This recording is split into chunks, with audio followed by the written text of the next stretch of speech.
I'm not sure it's morning anyway, but welcome back. We have a new chapter in the course, which is not a chapter in this book. It is a chapter in the previous books on spatial configurations that are stable, that do not collapse, that do not form mechanisms. And the way to think about this is through spheres that intersect. Given a length of a strut, if if it was pinned at its base, if it was pinned at its base, which is typical for us, we could fix it at the base with a moment carrying connection, or we can pin it. But let's just pin it right now. What is the mechanism of the tip of the element? And the mechanism is a sphere. You could see it's a sphere in 3D. Two spheres intersecting form a circle. Two elements linked together form a circular mechanism if each of those elements are pinned at their base. That's very visual, I hope. You could see it in GeoGebra. Three spheres intersecting. Three spheres intersect at 2 points, one at 12 o'clock and one at 6 o'clock. Hide 6 o'clock, and 12 o'clock is your crown of your tripod. It is stable. It is not arbitrary. It is based on the lengths of the elements and their landing points. Another way to think about it, if you don't want to do three spheres, is two spheres intersecting creates a circle. And then that third element creates a sphere. The intersection of a circle and a sphere is a point. Well, actually 2 points, 12 o'clock and 6 o'clock. So either one of those is fine. That's not in this book, it's in the previous one, but let's jump into the lesson on spatial structures. We like to combine history and scientific studies of load flow, but today it is only history and stability. History and stability. So let me share this screen and turn on lesson 18, which is spatial number 1, the first study of spatial structures. I begin by thanking some mentors and colleagues. One mentor is Professor Wolfgang Schuler, who wrote a series of very, very thought-provoking books. And one of them that really affected me is Horizontal Span Structures. I was looking for it to see if it's on my desk here, but it's not.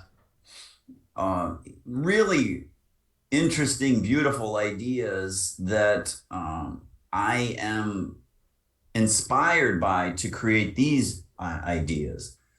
So I thank him for his help. He and I got to know each other a little bit, just through phone calls and emails.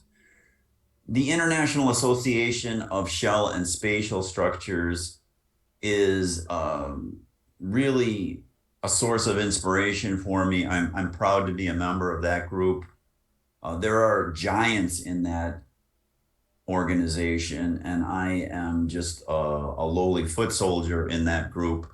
But it's fun to see the big names doing amazing things. And it's been that way for a long, long time, 60 years now.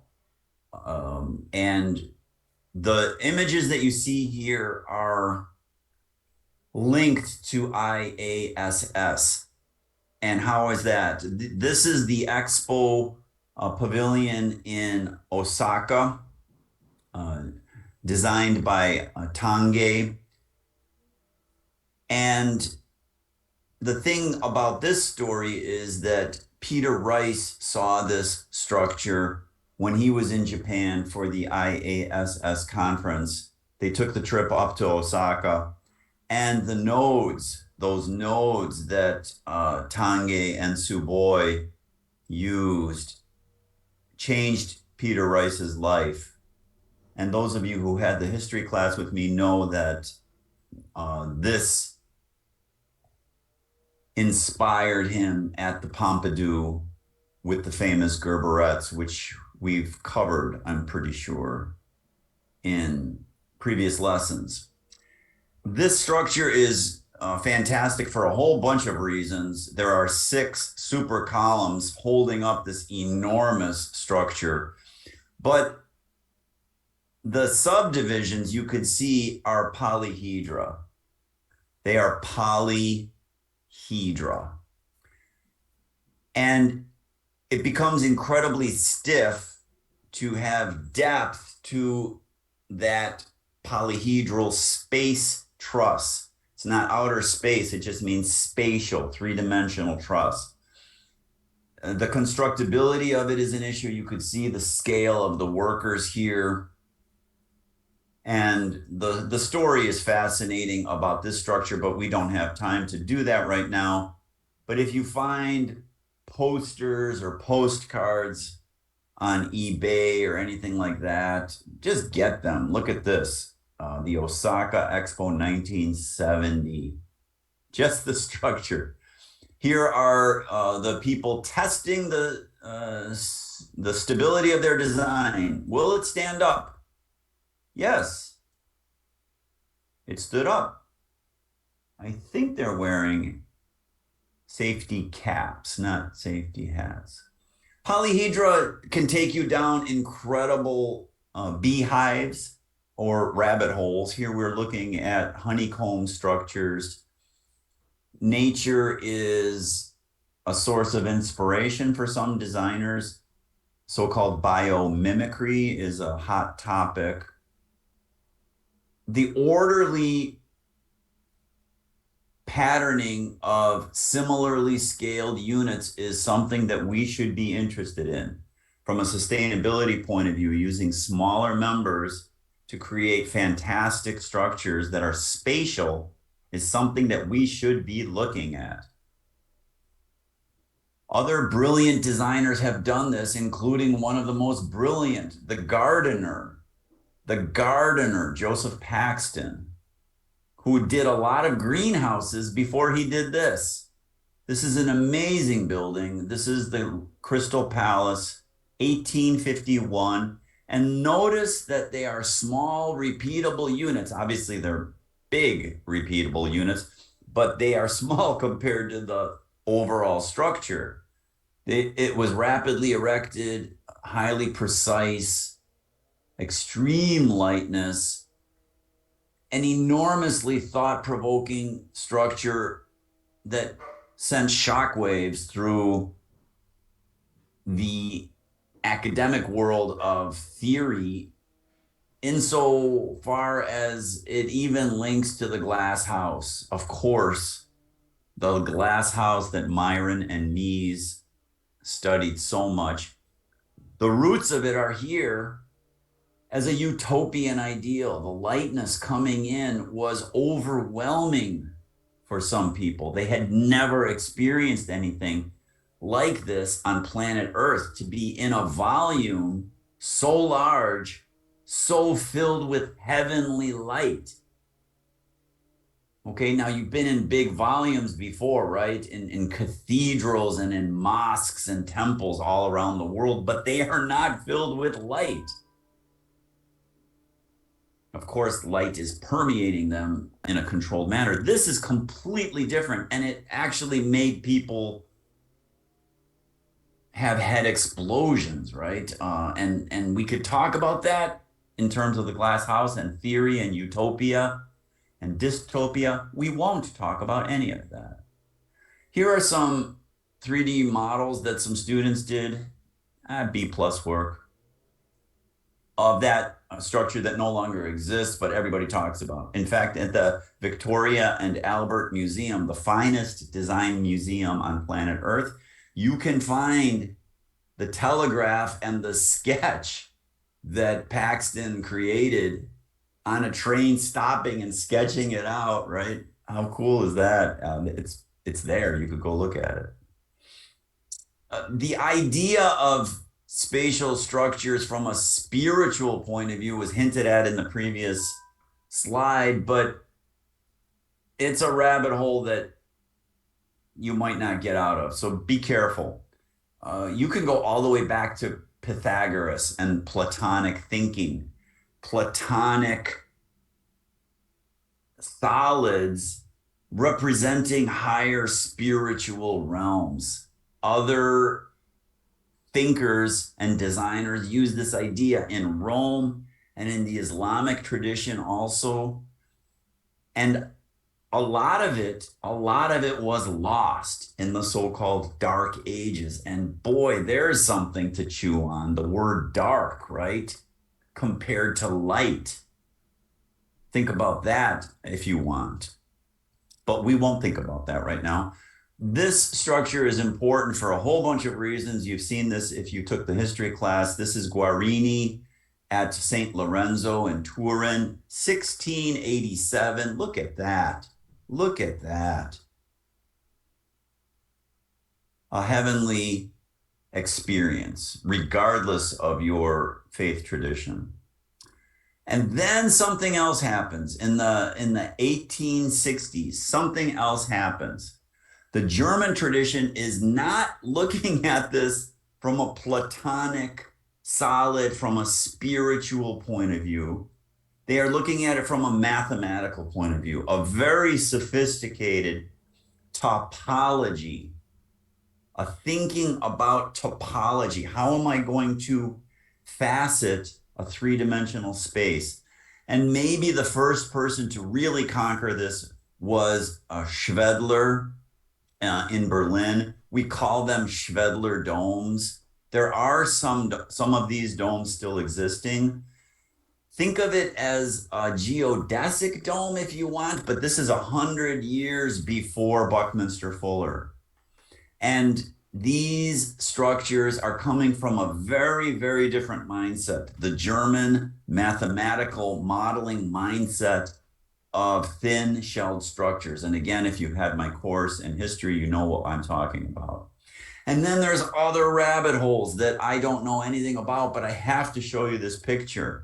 I have to show you Alexander Graham Bell with his scale factor. He says, scale factor, could you please stand in there? And he kisses her. He smooches her in the polyhedra.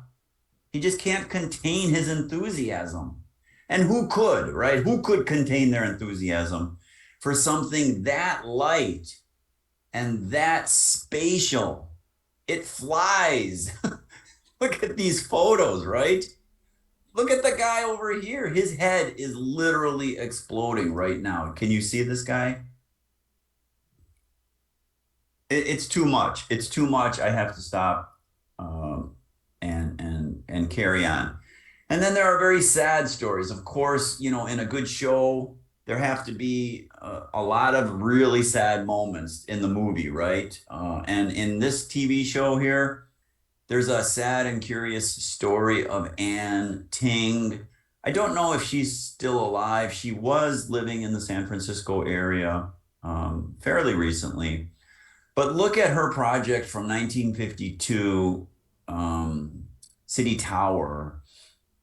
I think this is a fantastic photo. I think this photo is so important that we should recreate it. Somebody should recreate it.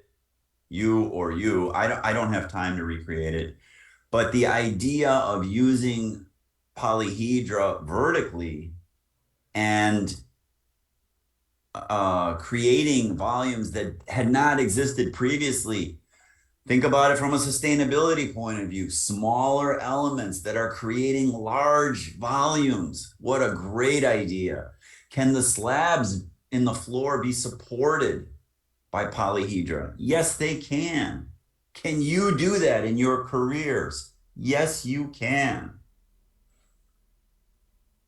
I don't want to get into why she was overshadowed. It's just too depressing. So, and then we go back to my mentor here, Professor Schuler, who has these incredible posters that he draws to explain his thinking. And he's got a lot of these.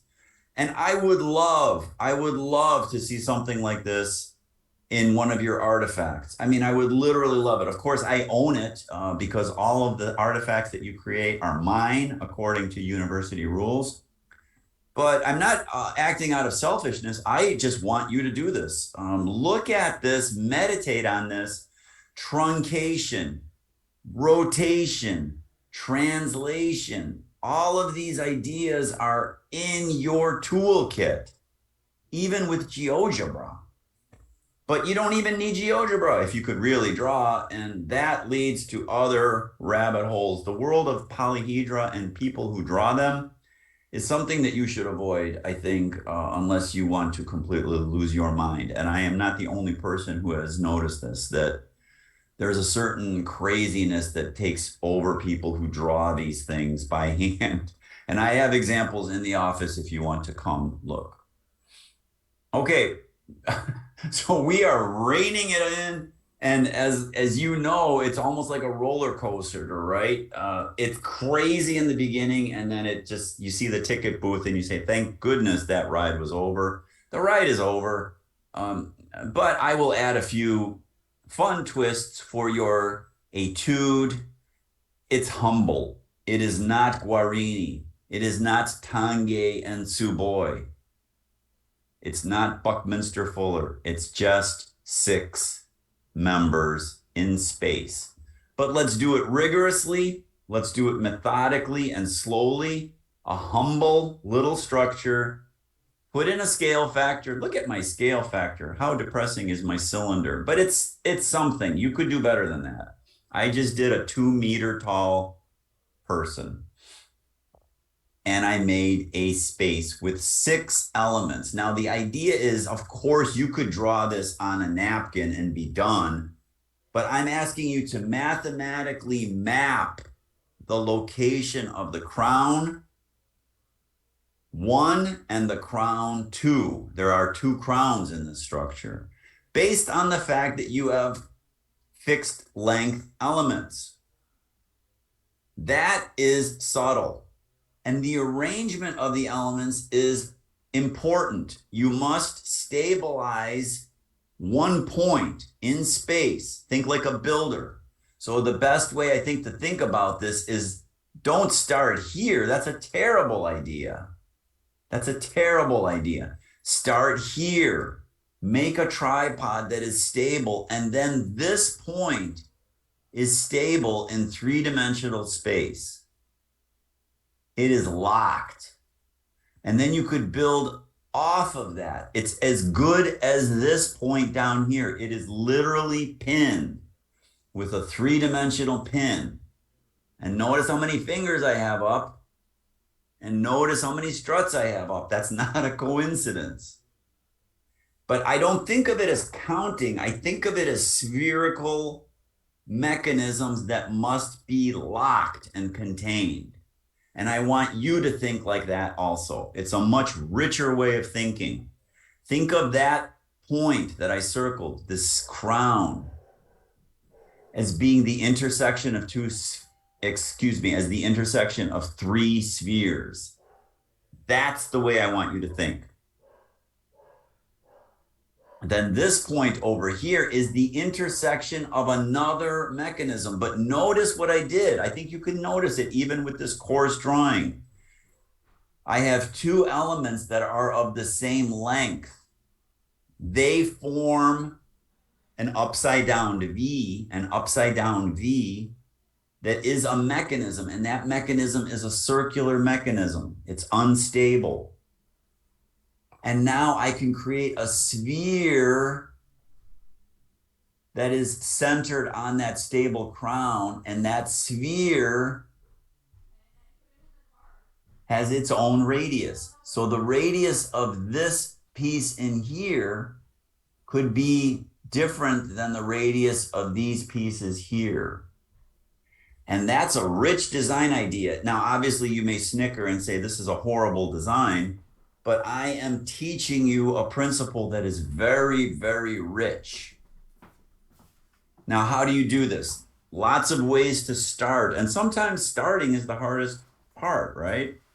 Like starting a painting, or starting an etude on the piano, or whatever. Sometimes starting is the hardest thing, and then you just get going, and then you're going. Okay, so what is the starting point? You can control the placement of those points with grid line spacings. You can control the spacing of the points with hardwired Cartesian coordinates, 3 of them. P1 is at 0, 0, 0. P2 is at 0, 30, 0. P3 is at 40, 0, 0. Now notice how I did that. Cartesian coordinates, X, Y, Z, in that order. Lots of ways of doing it. Another way of doing it is to draw a horizontal plane and simply glue 3 dots to that plane and say, that's my starting point. There's nothing wrong with that, but fix them in the algebra window. Otherwise, they're going to wiggle around always in GeoGebra, and it will frustrate you a little bit. So we'll combine all of these techniques, and then maybe you'll find something that you like better. And then think like a builder. Now, I made enormous segments here, 45 meters for a reason, right? So 45 meters is very, very long. But maybe there's this grandiose space that I want. That's a 2-meter tall person, right? And of course, these 45-meter elements would be prefabricated, shipped to site at the maximum length that could be shipped, and then probably spliced together in a continuous manner so that moment is transferred. And then I have this very, very long stick. Or perhaps there's a other source of this material and we're reusing it from a sustainability point of view. And you're stuck with these incredible 45-meter sticks that came off of something that was torn down, right? What am I going to do with those sticks? That's thinking like a builder. What you're going to do with those sticks is intersect 3 spheres. And you could do this in one step, and I hope this doesn't terrify you.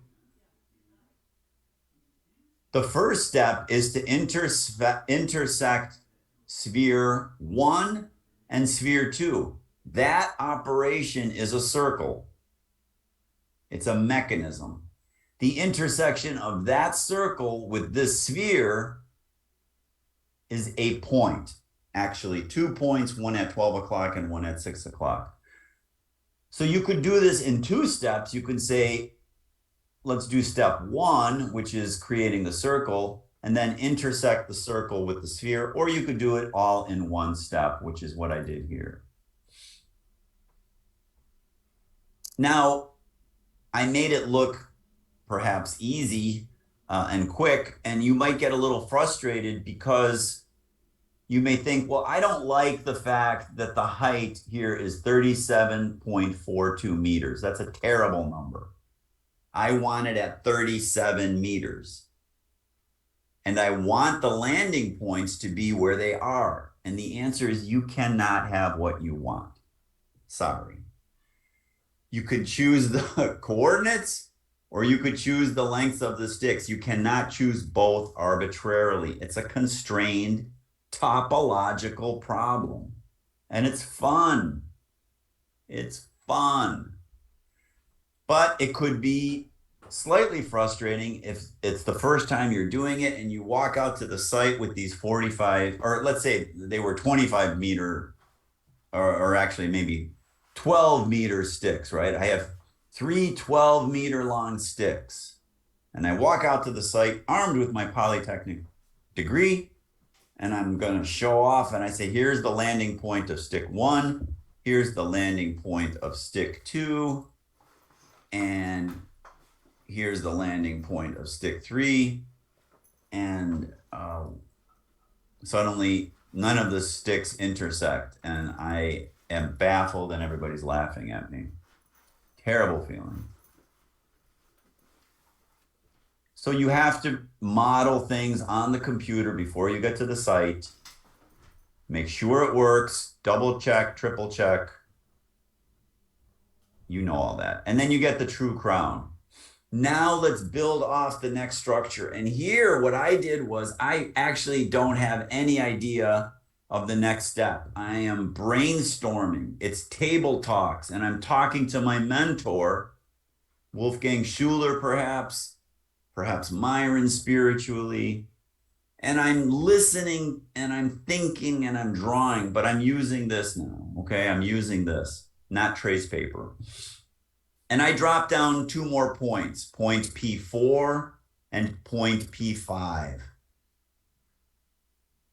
And I just keep going and I'm literally playing. So I'm looking for the P4 and P5 to have perhaps something even longer, maybe 55 meters, right? And I play with that. And then I see, well, where does that loop, that circular loop, intersect with another sphere? And I sketched this out at the beginning of the lesson. That sphere that you see now is centered on the stable crown. And it can have its own radius. It can have its own radius.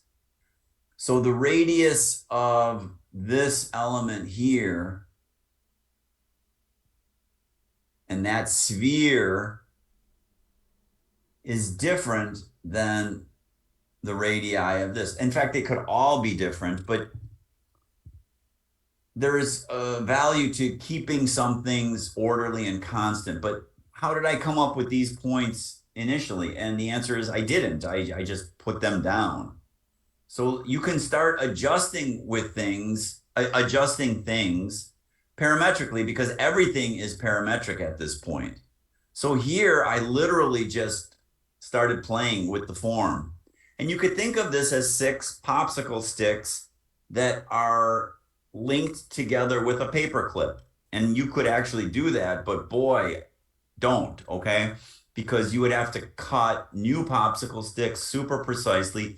You'd have to account for the gap, the paper clip, and it would look terrible. And you know, in 1950, they did that, but they did that beautifully, like Ann Ting did in her model. Did you see that model, right?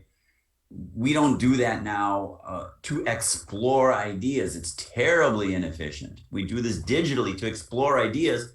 Once we lock it in, yes, you can make a model, of course. And I do that all the time. We have a model right now sitting outside the concrete yard. Go look at it. Well, I don't know when you're going to watch this video.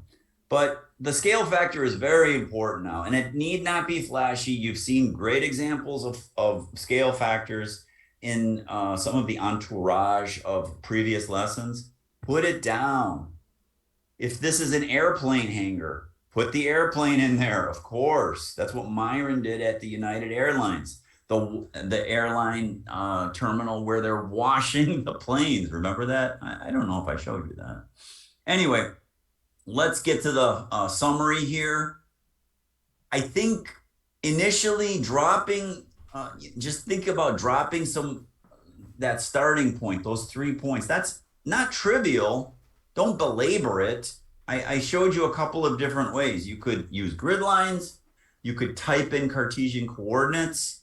Don't use sliders. They show up in the 2-dimensional view, not in the 3D view, and it's really not worth it. Or you could simply drop them down on a horizontal plane and glue them to the plane with this mouse. Get the crown 1. Be dramatic, be creative, get crown 1. Hide 6 o'clock, don't delete it. And then build off of that stable point. That's a huge idea. If there's anything that you need to learn from this lesson, it is that idea that the crown 1 is just as stable as the point on the ground. You can build off of that point. That's really what I want in this lesson. No loads, no reactions, just a form, 6 segments. If you want to go nuts, you can go nuts. But think about how many segments you need if you added one more point. How many segments would you need if you added one more point? And I'll just wait here. And did you come up with an answer? I think you know what the answer is, okay? So be creative, have fun, show me some document. I don't want to see just the final form. I need to have the intermediate steps, the process.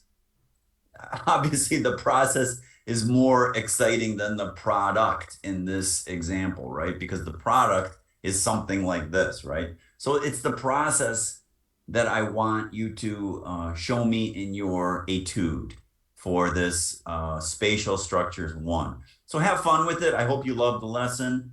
Enjoy creating something beautiful for me. Thank you.